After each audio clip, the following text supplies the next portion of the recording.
The cold morning air hung heavy above the Arkansas farmland, the mist rising like thin smoke from the damp earth.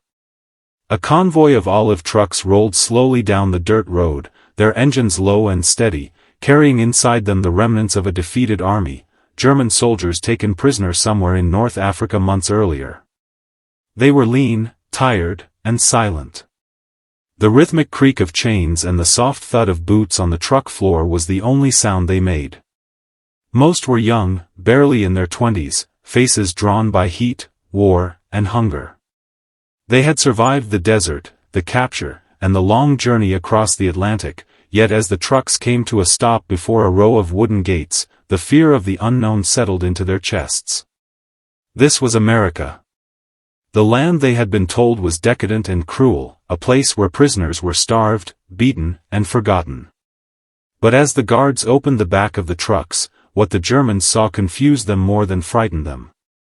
There was no shouting, no pointing of rifles, no barking of orders in English they couldn't understand. Instead, the American soldiers standing before them looked relaxed. Some smiled faintly, one even tipped his cap. The camp was surrounded by high fences, yes, but it looked nothing like the brutal camps they imagined. Beyond the wire, there were fields, trees, and even a small windmill that spun lazily in the morning breeze.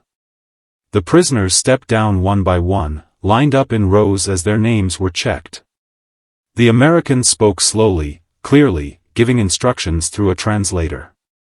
Then, something strange happened, the smell. It drifted across the open yard, rich, warm, and unfamiliar. It was not the acrid scent of gun oil or smoke, nor the metallic odor of blood or the sour smell of rations. It was sweet. Comforting. Some of the men turned their heads toward it, sniffing like animals drawn by instinct. From a small mess building nearby, steam curled up from metal pots, and an American cook emerged carrying a tray. On it were brown circles, soft-looking, coated with something white that glistened in the sunlight. Alongside them were metal mugs, the steam rising from a dark liquid inside. The prisoners whispered among themselves. "What is that?" one murmured. Another frowned. "Coffee, I think. But the smell, it's too strong. Too strange." A few of them remembered stories told by officers before capture, tales of how the Americans used chemicals, how they would poison food to make prisoners talk. The thought slid like ice through their veins. One of them, an older corporal named Dieter Weber, whispered sharply, "Don't touch anything they give you, not yet. Wait and see." Finally, one young soldier, perhaps too hungry to care, reached out. His fingers trembled as he took one of the soft pastries. The glaze stuck to his skin. He looked at it for a moment, then tore off a small piece and placed it carefully on his tongue. He chewed slowly, ready for the bitterness of medicine or the burn of poison. But instead, his eyes widened. It was sweet. Soft. Warm. He swallowed. Then, almost without realizing it, he took another bite. His lips curled upward. It was the first smile he had allowed himself since the surrender. The others watched him nervously. "Well?" whispered one. The young man nodded quickly, his mouth full. It's real food. It's good." The line of POWs relaxed slightly, but Dieter still hesitated. He looked down at the mug of dark liquid the American cook had set before him. "Coffee," they said. In Germany, coffee had been a luxury long gone since 1942. What they drank was roasted barley, thin, bitter, without strength or warmth. But this smelled rich, deep, almost intoxicating. He hesitated only a moment longer before raising the cup to his lips. The heat hit him first, then the taste, strong, smooth, alive. He swallowed once, twice, then let out a slow breath. "It's not poison," he said softly. "It's coffee." And just like that, the entire yard seemed to exhale. The tension broke. Men began eating, sipping, murmuring in disbelief. Some laughed quietly, others cried. One young soldier kept shaking his head, muttering, "They're giving this to us? To prisoners?" The Americans smiled, pretending not to notice the astonishment. One guard leaned over to his companion and said quietly, "Guess they didn't think we'd feed 'em better than their own army." That first breakfast became a story whispered through the camp for weeks. The coffee, the donuts, the kindness, it all felt like a trick of the mind. But no punishment followed, no hidden cruelty. The Americans continued to serve meals 3 times a day, all of them plentiful. The Germans began to realize that their captors weren't what their propaganda had told them. Some even started to look forward to mornings, waiting for the familiar scent of coffee that drifted from the kitchen like a promise. Days passed. The camp routine was simple: work in the fields, minor repairs, lessons in English, then back to the barracks. But that first shock never left them. Many of the men later wrote about it in diaries that survived the war. "The Americans gave us coffee and cake," one entry read, "and we thought it was poison. We were wrong. It was kindness." Still, behind that kindness, confusion lingered. Why treat them so well? Why feed men who had once carried rifles against them?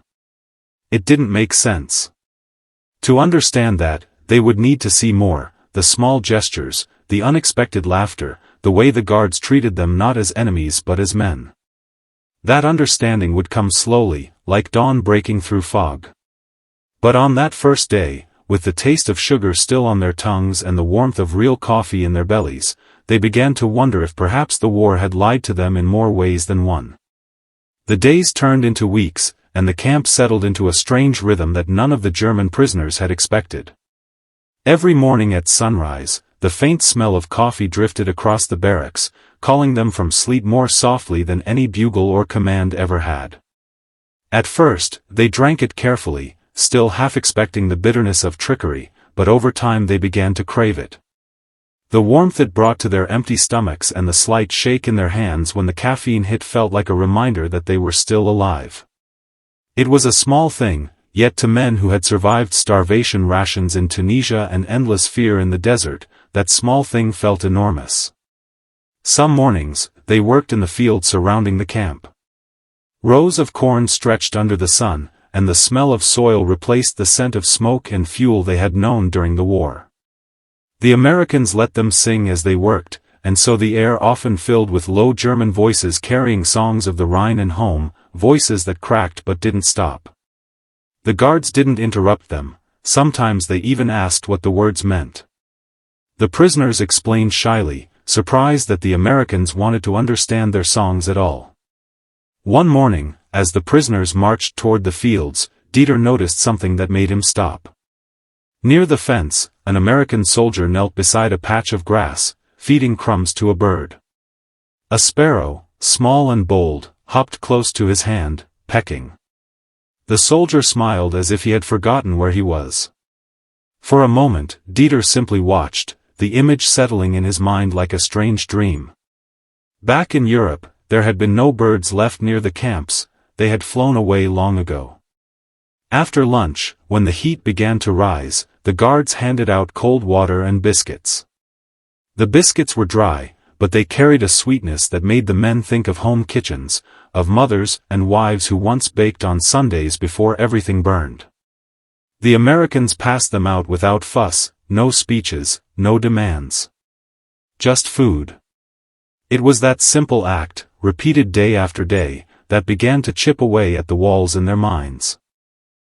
Still, behind that kindness, confusion lingered. Why treat them so well? Why feed men who had once carried rifles against them? It didn't make sense. To understand that, they would need to see more: the small gestures, the unexpected laughter, the way the guards treated them not as enemies but as men. That understanding would come slowly, like dawn breaking through fog. But on that first day, with the taste of sugar still on their tongues and the warmth of real coffee in their bellies, they began to wonder if perhaps the war had lied to them in more ways than one. The days turned into weeks, and the camp settled into a strange rhythm that none of the German prisoners had expected.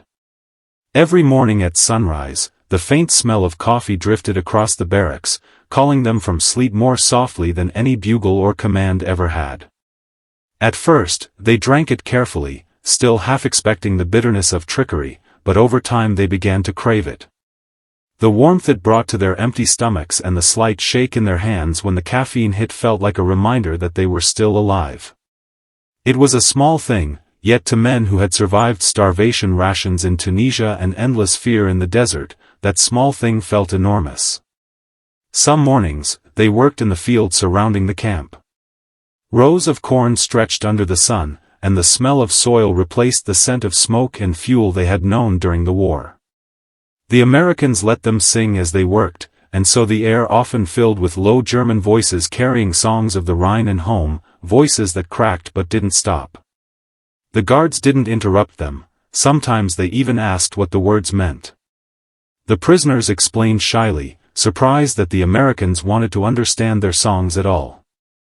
One morning, as the prisoners marched toward the fields, Dieter noticed something that made him stop. Near the fence, an American soldier knelt beside a patch of grass, feeding crumbs to a bird. A sparrow, small and bold, hopped close to his hand, pecking. The soldier smiled as if he had forgotten where he was. For a moment, Dieter simply watched, the image settling in his mind like a strange dream. Back in Europe, there had been no birds left near the camps, they had flown away long ago. After lunch, when the heat began to rise, the guards handed out cold water and biscuits. The biscuits were dry, but they carried a sweetness that made the men think of home kitchens, of mothers and wives who once baked on Sundays before everything burned. The Americans passed them out without fuss, no speeches, no demands. Just food. It was that simple act, repeated day after day, that began to chip away at the walls in their minds. One evening, after work, the prisoners were gathered near the mess hall when an older guard named Sergeant Wallace sat down among them.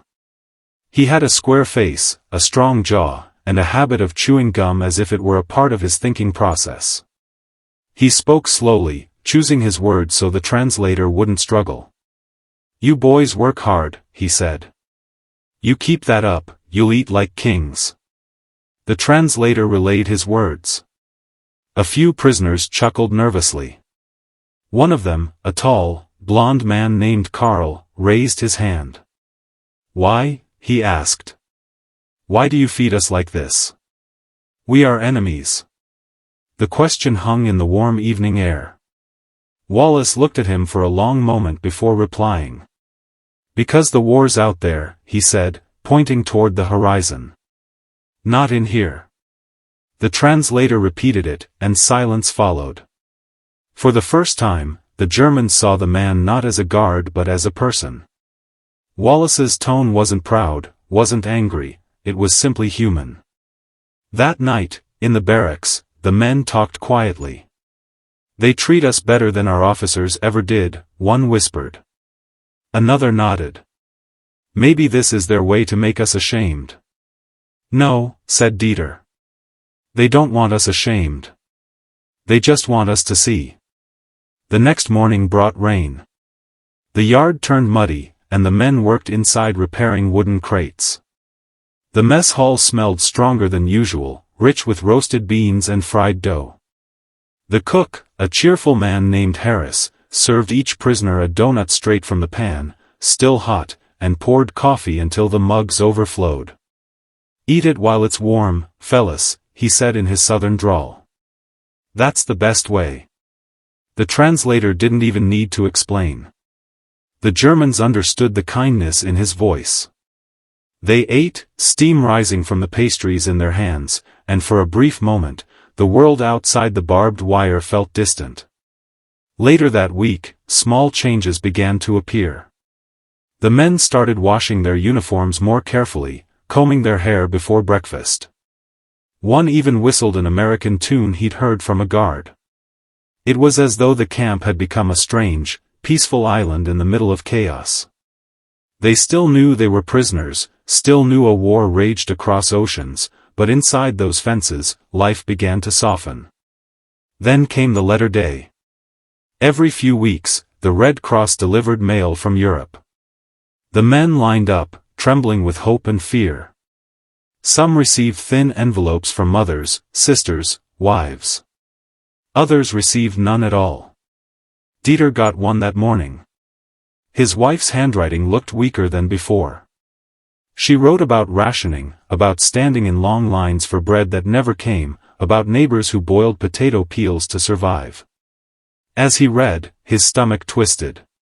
He glanced at the cup of coffee beside him, still half full, and for the first time since his capture, he felt guilt stronger than hunger. He was drinking what his wife couldn't even dream of having. That night, he couldn't sleep. The sound of rain drummed softly on the roof. In the dim light, he sat up and whispered to Karl, who lay on the next bunk. "We are living better than them," he said quietly. Karl didn't answer for a while. Then he said, "Then maybe we should learn from them. Maybe kindness wins wars too." The words stayed with Dieter. He thought about it every morning when he saw the Americans pour steaming coffee without hesitation, every afternoon when they shared their cigarettes, every evening when the guards let them sing. And so, the fear that once filled the camp slowly transformed into something unexpected: respect. It was not the kind built by power or fear, but by small gestures repeated until they became undeniable. One morning, Harris, the cook, asked through the translator if any of the Germans knew how to bake. Several hands went up.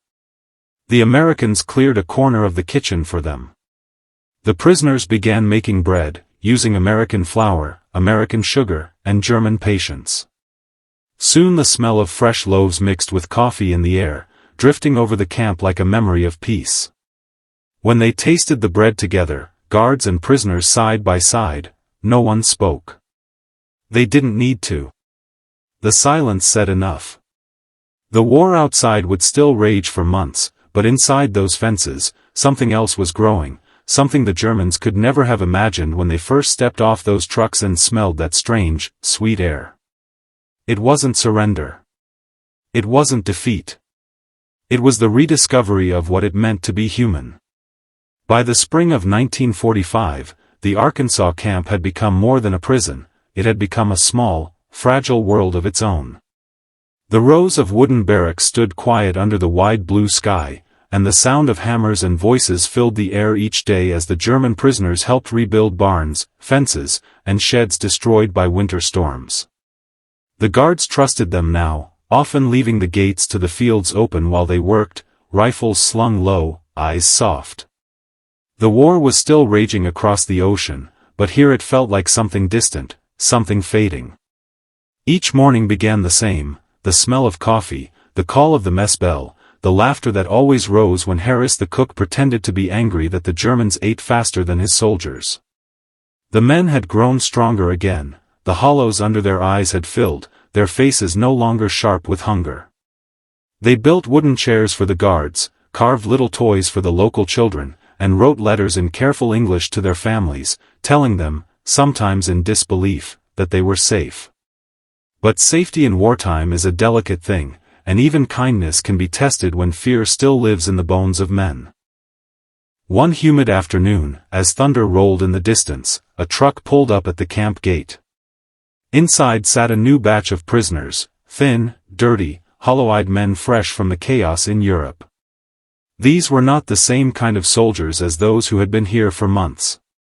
They came from the final, collapsing fronts of the Reich, men who had seen their cities burn, who had fought in desperation. Their eyes carried not relief but suspicion. When they stepped off the truck and saw German prisoners chatting freely with American guards, they froze. One of them spat on the ground. "Traitors," he muttered in German. The older POWs heard the word and felt the sting. That night in the barracks, the air was heavy with tension. The newcomers whispered among themselves, angry and afraid, their pride unbroken. They refused to eat the American food, refused to join in the work. When coffee and donuts were served the next morning, they pushed the trays away. "They poisoned your minds," one of them hissed. You smile for them like dogs. The veterans of the camp stayed silent. They had no words to answer that kind of hatred anymore. But Dieter felt it twisting inside him, the old shame, the old obedience that once made men follow orders they knew were wrong. He stared at his cup of coffee that morning, watching the steam curl upward, and realized that what they were truly afraid of wasn't poison in the cup, but the idea that the enemy might have a heart. Days later, the storm broke, and so did the peace. It began with something small, a missing knife from the kitchen. Harris noticed it first and mentioned it to Wallace, the sergeant. They searched the camp quietly, not wanting to make a scene. But rumors spread fast. The new prisoners began whispering again, saying one of them would use the knife to escape, to prove that the Americans could still be fooled. By nightfall, the tension had become unbearable. The guards doubled patrols, uneasy but still calm. Rain poured from the sky, flooding the yard in thin streams. In one of the barracks, the men sat awake, the flicker of a single lantern throwing long shadows on the walls. Carl was the first to hear it, a faint scrape at the back wall, the sound of wood pried loose. He rose quietly and crossed the room. When he pushed open the door, lightning flashed outside, revealing two figures crouched by the fence, one holding a bundle, the other gripping a small knife that glinted wet in the rain. Carl shouted. The guards ran. In the chaos that followed, one of the escapees swung the knife wildly, striking a guard's arm before being tackled to the ground. Shouts filled the camp. Alarms rang. The rain made everything blur together, mud, light, and fear. When it was over, one American was bleeding, one German was dead, and the rest stood silent in the downpour, their faces pale. The knife, when found, turned out not to be stolen from the kitchen at all. It had come from the newcomer's bundle, smuggled in from Europe. Dieter couldn't stand it. On the third morning, he walked to the fence where Wallace stood with his arms crossed, staring toward the road. Sergeant, he said through the translator, we are sorry. We didn't know. The man who died, he wasn't one of us. Wallace looked at him for a long moment, chewing his gum slowly. Then he said, I know. The two words lifted a weight from Dieter's chest. Wallace reached into his coat and pulled out a small paper bag. Inside were donuts, still warm. You boys eat, he said. Storms passed. That evening, the camp came back to life. The Americans patched the fence. The prisoners cleaned the mud from the yard. Harris played a record on a gramophone in the mess hall, an old swing tune that made some of the younger Germans tap their feet shyly. For the first time in days, laughter returned. But even as it did, rumors from outside began to reach them, Germany collapsing, cities in ruins, the Führer dead. The prisoners listened to the news in silence, their eyes hollow once again. Some wept quietly, others sat staring at nothing. They didn't know whether to mourn or to feel relief. Then, one bright May morning, the gates opened not for supplies, but for freedom. The war was over. The announcement came through the loudspeaker, simple and direct. Hostilities have ceased in Europe. The words hung in the air like sunlight breaking through clouds. The men looked at one another, unsure how to react. Freedom, the thing they had dreamed of for years, now felt heavy. Where would they go? What would they find when they reached home? For 3 more weeks they stayed in the camp, waiting for transport. During that time, the Americans treated them not as prisoners but as guests. Wallace shook their hands one by one. Harris made a final breakfast feast, eggs, bacon, donuts, and fresh coffee brewed stronger than ever. The prisoners ate in silence, some smiling through tears. When the trucks came to take them away, the camp lined up to say goodbye. The fences that once seemed like iron barriers now looked fragile, almost unnecessary. Dieter stepped forward last. He carried a small paper cup filled with coffee, still steaming.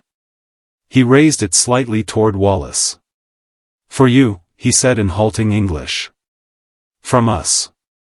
Wallace took it, nodded, and said softly, "You'll do fine out there." As the trucks rumbled down the dirt road, the men looked back one last time. The American flag fluttered above the camp, and the faint smell of roasted beans drifted through the air. It reminded them of their first day there, of fear, of mistrust, of how everything had changed with a single sip. Months later, when they reached a shattered Germany, many of them couldn't stop thinking about that place, the wide sky, the soft voices, the mornings filled with coffee and kindness.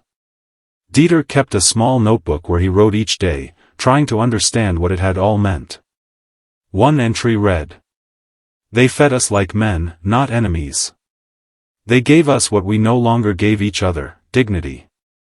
In the years that followed, some of the former prisoners returned to America as immigrants, searching for the country that had shown them mercy when they expected cruelty. Others never crossed the ocean again but spoke of the camp to their children and grandchildren, telling them how the enemy had offered them coffee and donuts and, in doing so, destroyed the hatred that war had built. The world moved on. The barracks were torn down, the fences rusted away, the fields reclaimed by grass. But the memory stayed, carried in letters and stories, in quiet corners of history where kindness survived the noise of guns. And somewhere in Arkansas, long after the war, an old man named Wallace would sometimes sit on his porch, pour a cup of coffee, and smile when the wind carried the faint scent of sugar in the air. He would think of the faces that once feared his food, the men who had once trembled at the sight of a donut, and he would whisper to himself, "They thought it was poison. But it was peace."